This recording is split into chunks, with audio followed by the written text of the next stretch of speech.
Greetings, parish orphans and retrogrades. Welcome back to the show.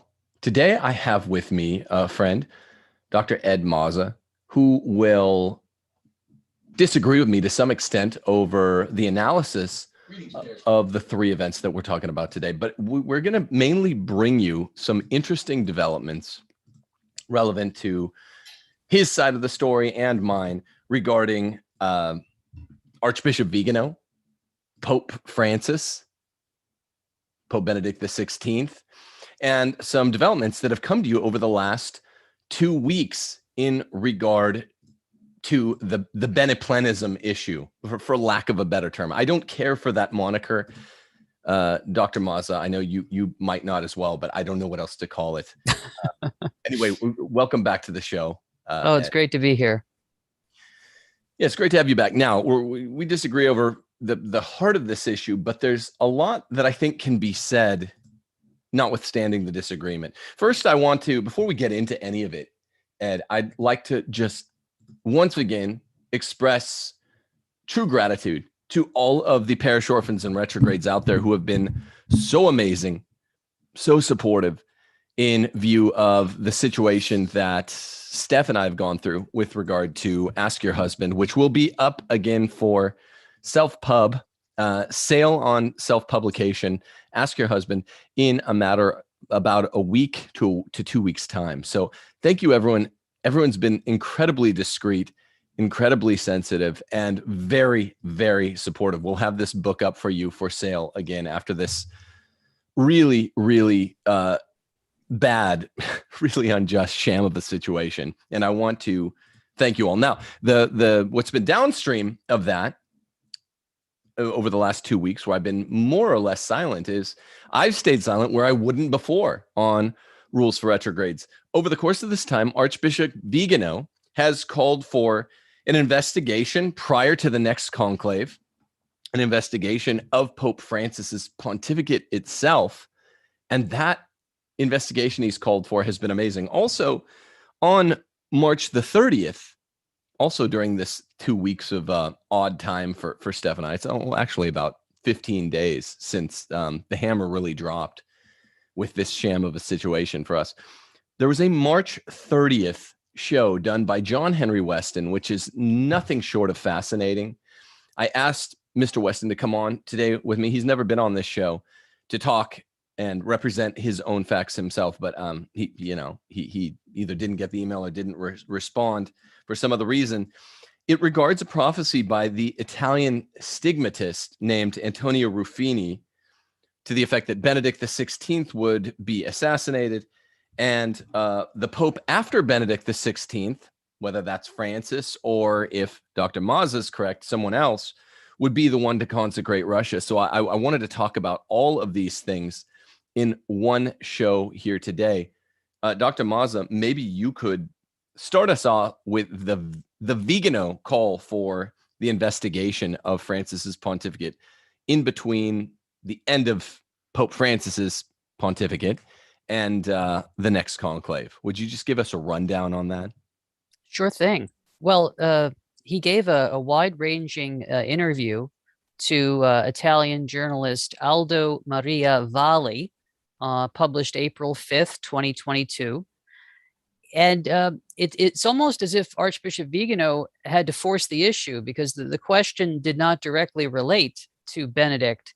The question was, within the College of Cardinals, in your opinion, is there a credible, authentically Catholic figure on which the cardinals in a conclave could make the next pope? And Vigano probably startled Valli by saying, before discussing the next conclave, it is necessary to shed light on the abdication of Benedict XVI.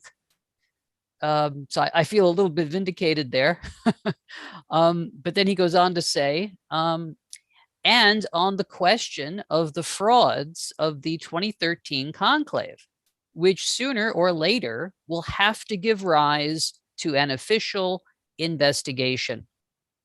And Archbishop Vigano goes on to kind of summarize that there were some things that are questionable about the conclave.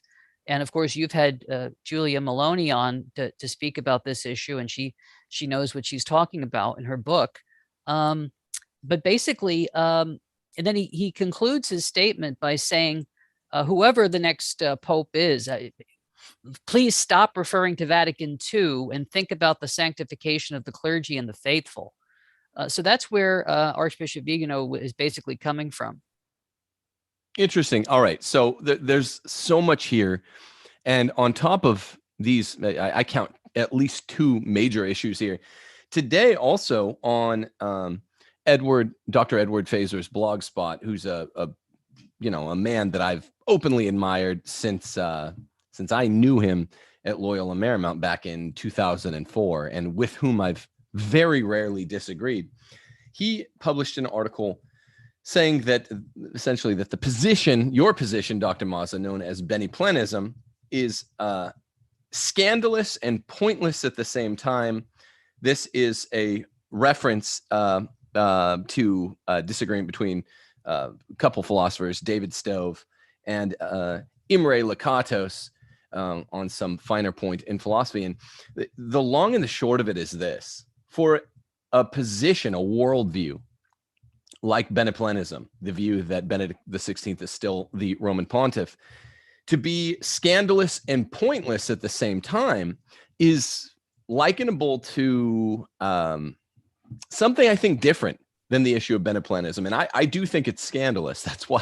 That's why even though technically any pope could be an anti-pope, and you only get a kind of guarantee after the pontificate at the end of the papacy, I do say, and so there's A, and while B, Francis's pontificate is certainly at a heightened status of scrutiny because of the St. Gallen Mafia, because of Benedict XVI's questionable departure, because of the nature, the anti-Catholic nature, doctrinally speaking, of the pontificate itself. Those three things make Francis a much better candidate for anti-pope than your average pope, any of whom could be an anti-pope, technically speaking, theoretically speaking.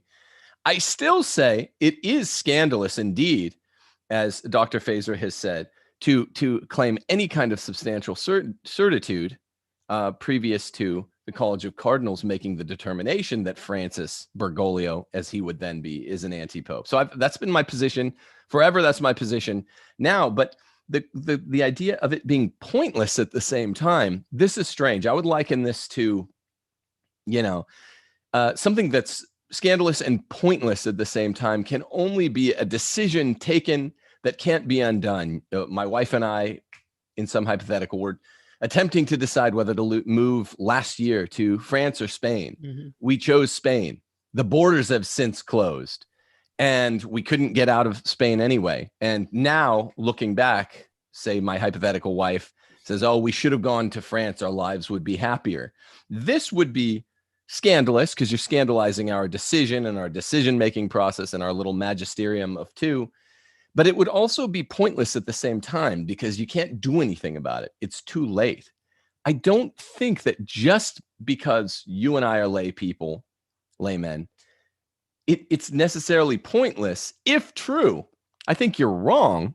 I don't think there's enough evidence to declare with any certitude, even preponderance of the evidence, that Benedict XVI is still Pope. But if true is the presupposition, Dr. Fazer calls it pointless. And again, I don't often disagree with him, but I don't think that's right, that just because it would be consequentially inefficacious for a layman to talk about it, it would be pointless if there were even more evidence than there is. What do you say to that?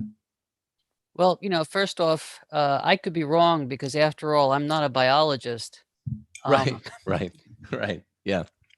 But but we do have an example in history of a learned layman, a lawyer, one of your people, by the name of Eusebius, who at the time of Bishop Nestorius in Constantinople, this would have been about the year 429, he stood up and did something against what he perceived as a bishop who was a heretic.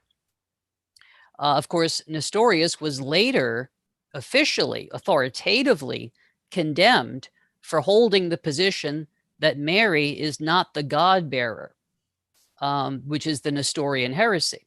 Yeah. But this was before the Council of Ephesus. And what this layman did was, first of all, he interrupted a mass, that a sermon that Nestorius was giving, and said, that's heresy. And then after that, he put together a pamphlet, and he went around Constantinople, the capital of the Roman Empire, but the Christian capital. And the pamphlet that he was giving out to people, I'll just read a couple sentences from it. Him who takes this paper, I bind with an oath in the Holy Trinity to make it known to the bishops, priests, and deacons, readers, and lay people living in Constantinople, and again to make the same public to them for an examination of the heretic Nestorius. This layman, Eusebius, was later acclaimed by the Pope at that time, and he actually later became a bishop. And so this is an example of lay people stepping up and doing something. They may not be able to speak canonically, juridically, because in this case, 2022, nobody can actually judge a legitimate pope. Even the cardinals canonically cannot do that. But I think there is room. And even if there was nothing we could do, practically speaking, truth has a value in and of itself, I should think. Right. I mean, again, so the difference between this is why people will ask, well, you're not a Beniplenist. Why have Dr. Mazza on the show so many times? One, he was I think a good man and a good Catholic, and I like disagreeing with people. Two, there's it's a tangle between issues we agree over and issues we don't agree over.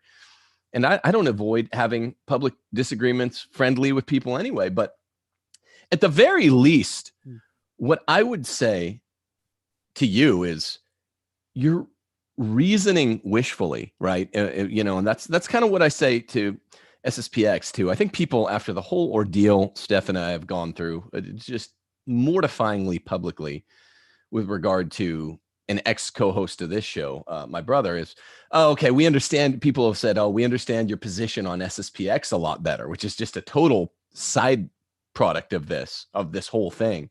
Where it's like, okay, you disagree with them, but you have no animus towards them. That's always been clear.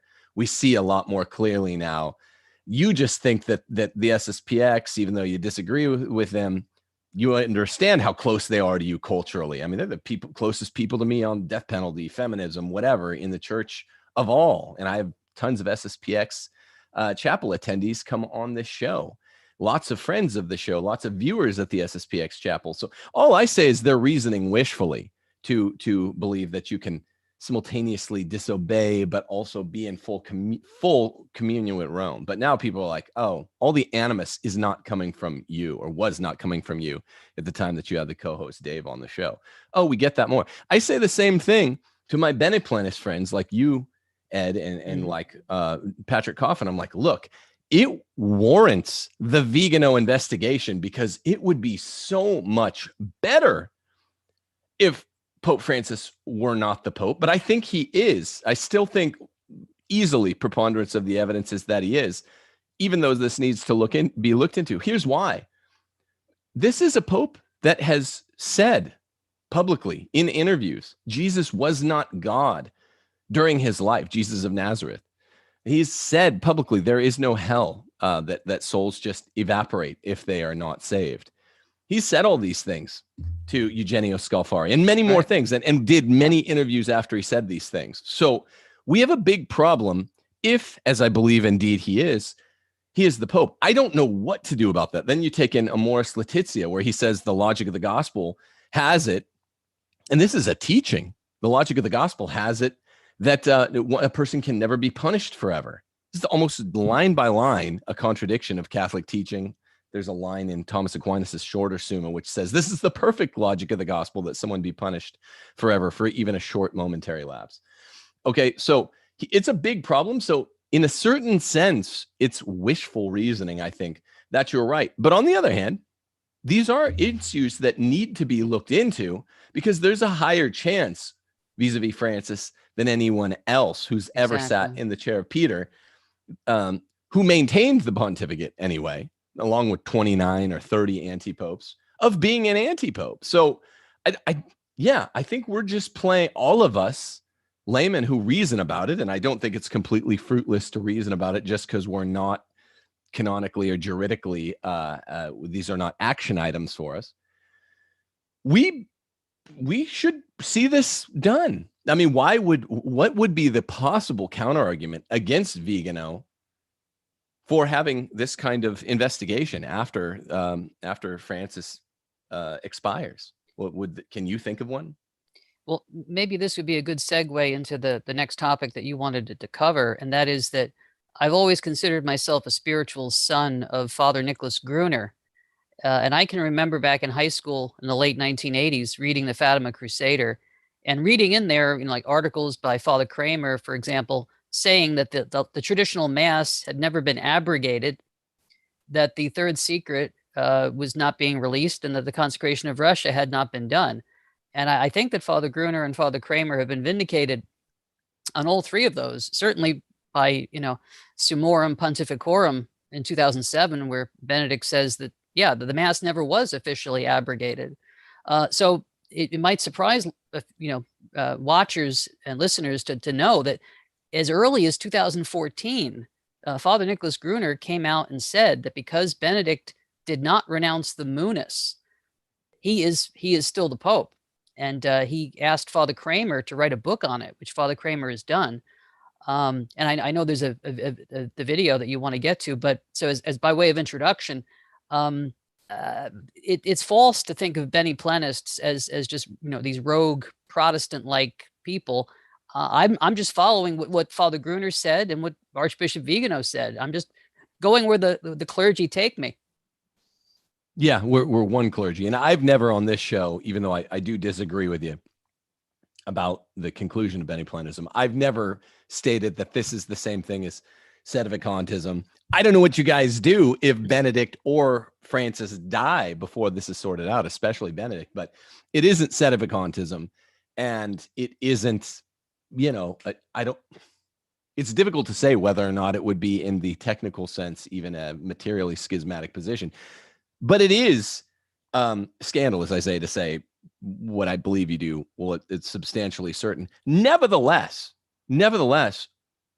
how do we not reason about it when we have admission? I mean, how do we not at least introduce the topic into Catholic shows that are notorious for this kind of investigation, honest, objective investigation? I don't know how we're supposed to obviate this kind of investigation that Vigano suggests. And now I consider myself a spiritual son of Archbishop Vigano in lots of ways. I notwithstanding his prediction that President Trump would get another 4 years, there's a boo-boo, but I think he's on to things, even with Russia and Ukraine. His letter is particularly insightful.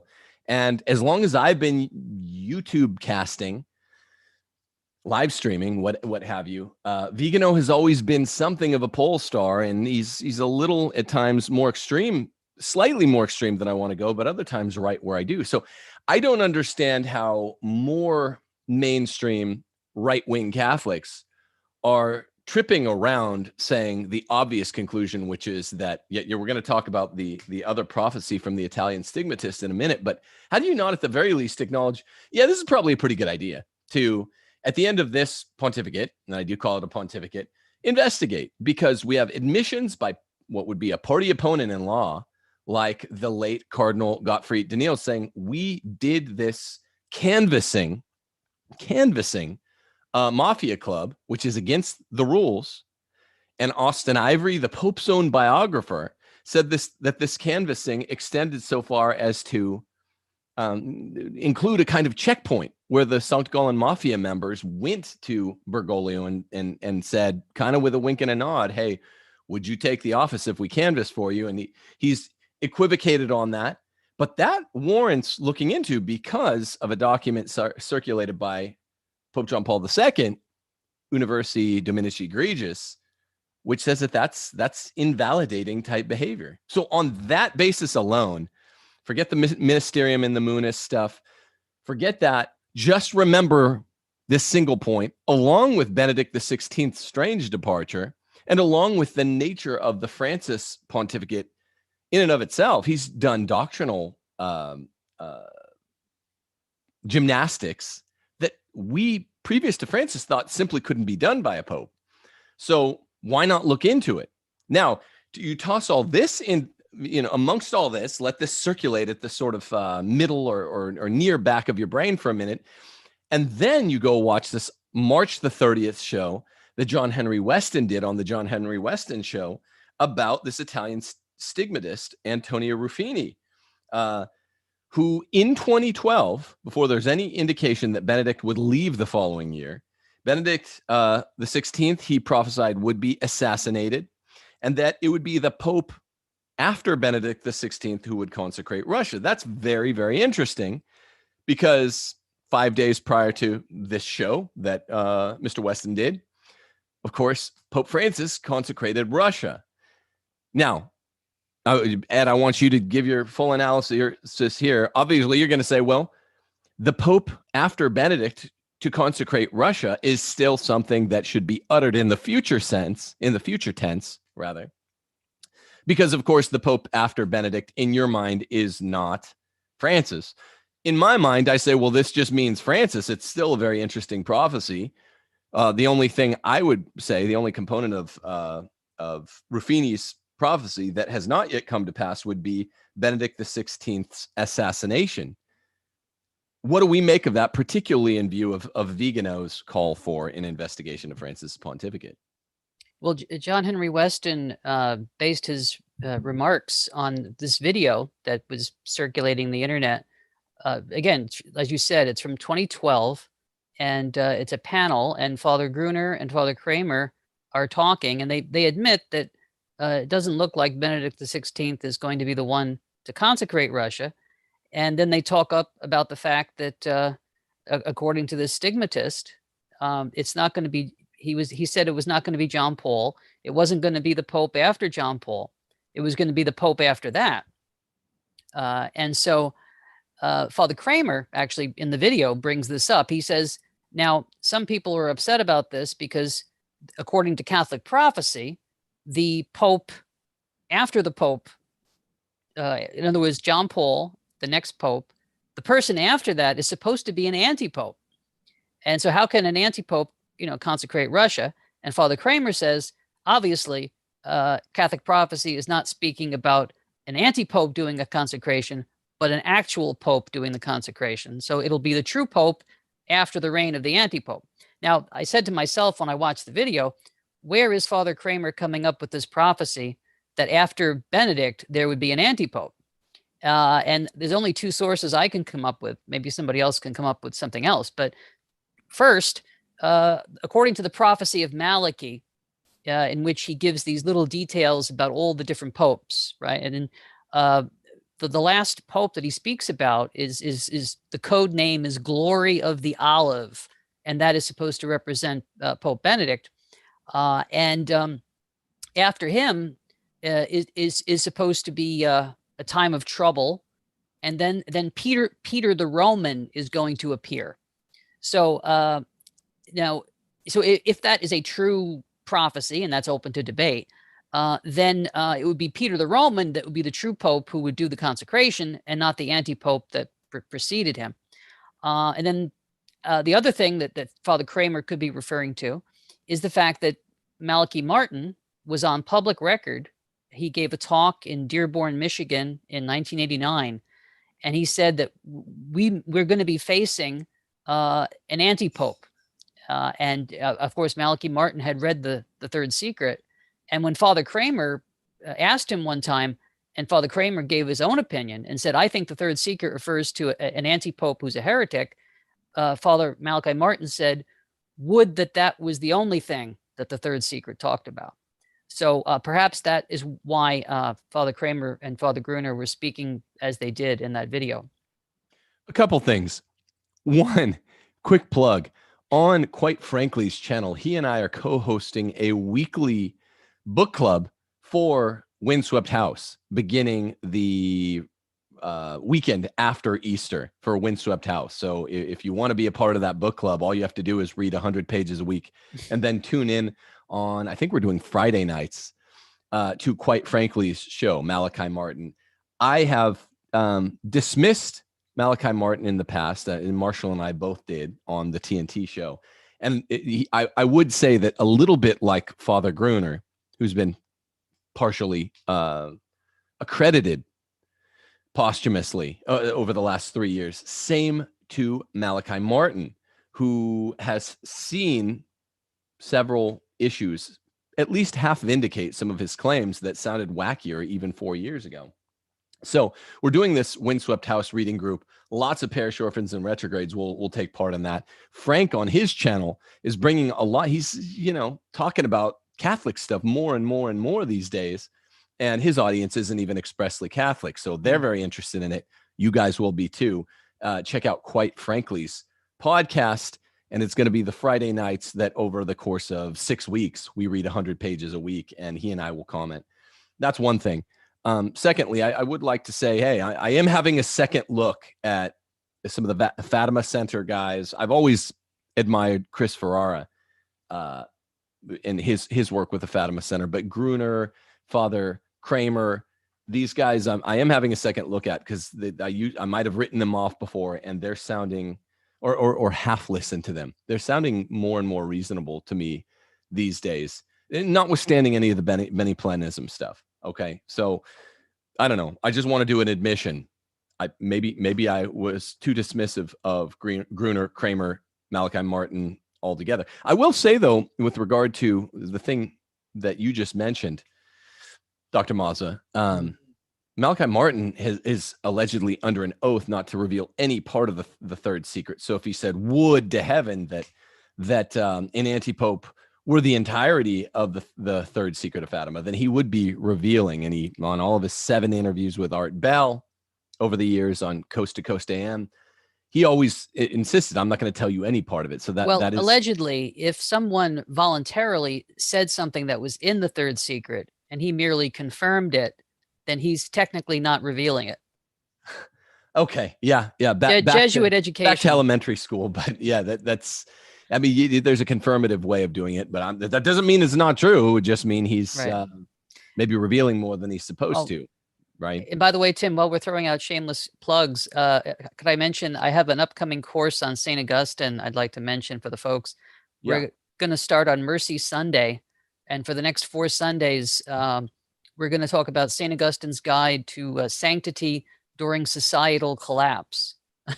So wow. If folks will go to edmundmazza.com, they can sign up for that. And by the time you finish the course, you're going to know a whole lot about St. Augustine and, one of the greatest doctors of the church, and also how to achieve sanctity during societal collapse.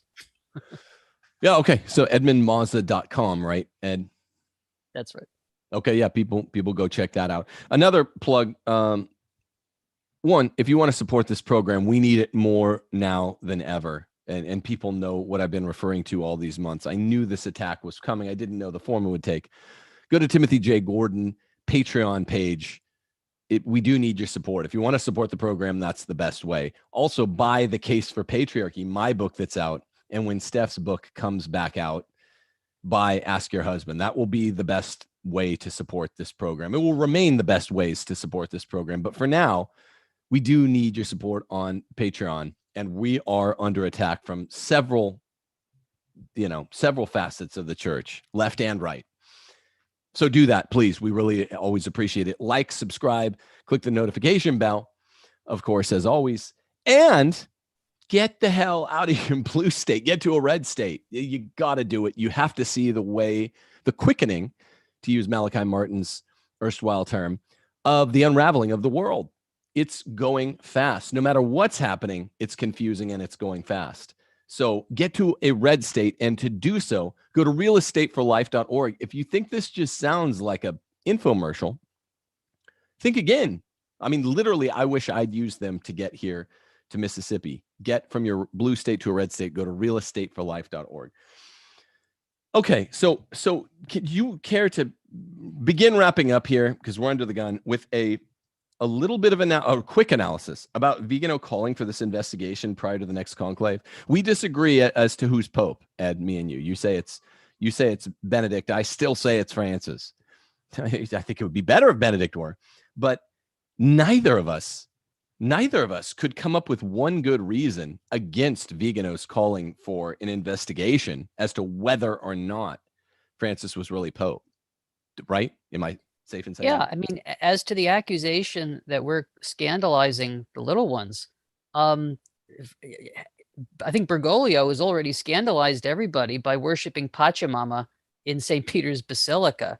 I think it's more scandalous to think that a legit pope is committing idolatry than it is to suggest that Benedict, may not have resigned properly. I mean, actually, Pope Gregory the Great, one of the doctors of the church, one of the great Western fathers of the church, actually says it's better that scandals should arise than that the truth should be suppressed.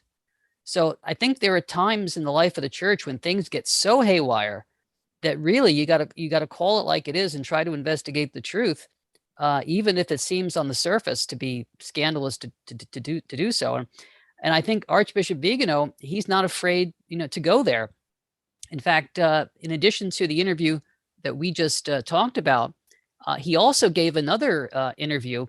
I'll just look at it real quick here and try to find the quote that he gave, because it was really amazing. He said, he was talking to a Dr. Manocchia, Manochchia.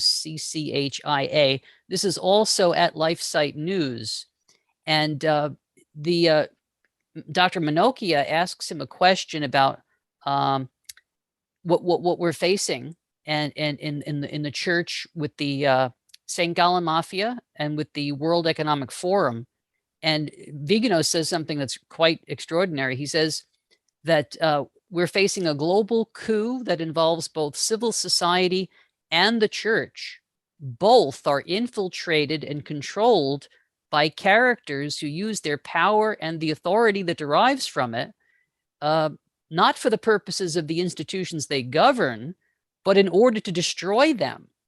And finally, he says, the crisis of authority must be denounced because the action of those who have reached the highest levels of leadership, both of nations and of the church, is a subversive and criminal act. And again, he calls for, he says, an investigation into the abdication of Benedict and also the maneuvers of the St. Gallen Mafia at the conclave. So what can you say about Archbishop Vigano? He's not afraid to speak his mind. Right. And he's being staid here, maybe uncharacteristically staid, as extreme as the things that he's uttering may strike newcomers to the issue. They're not. He's not saying Francis isn't Pope, right? He's not actually saying that. He's insinuating this requires investigation. In this way, Vigano sounds like I believe myself, but he has a lot more inside information. So he's like, look, this needs investigation. You err on the side of assuming that the person, the cardinalate, currently believes to be Pope is Pope. But this requires investigation before we move on. And yes, the other things he says that to the uninitiated might sound extreme, that stuff doesn't sound even a bit extreme to me. His Russia-Ukraine letter, wow, he's got a lot of info. Everyone needs to go read that thing. It's long. You got to read it on Russia-Ukraine, which is basically COVID too. On the deep church and the deep state, he's been talking about this since before the election almost 2 years ago. That is extreme stuff. There is a shadow force in the world, and there's not some bright line distinction between the deep church and the deep state. I think that's been almost made manifest at this point. So I'm with you there. And again, this is why you and I have good off-record conversations about this stuff, even though we disagree about this conclusion about who's currently Pope. That ends up being almost a detail, doesn't it? I'll give you the last word here. Okay.